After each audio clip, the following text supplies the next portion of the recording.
কিছু অনুভূতি থাকে যা শব্দের ঊর্ধ্বে। মানুষ সেগুলো লুকিয়ে রাখে গভীর নীরবতায়, যেখানে ব্যথা ও ভালোবাসা মিশে থাকে। মনের ভিতরে এক নিঃশব্দ আর্তনাদ বয়ে যায়, কিন্তু মুখ থেকে কিছু বেরোয় না।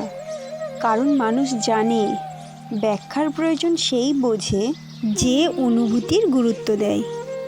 আর যে গুরুত্ব দেয় না, তার কাছে ব্যাখ্যা বোকার মতো শোনায়।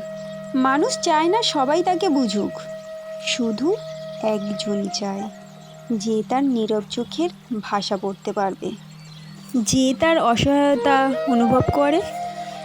অসংখ্য অনুভূতিগুলি ছুঁয়ে দেয়। অসংখ্য অনুভূতি মানুষ নিজের মধ্যে জমিয়ে রাখে, সেগুলো কাউকে বলা হয় না, দেখানোও হয় না।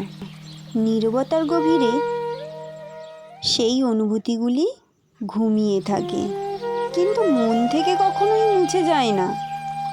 আসলে নীরবতাই অনেক সময় মানুষের সব থেকে গভীর ভাষা।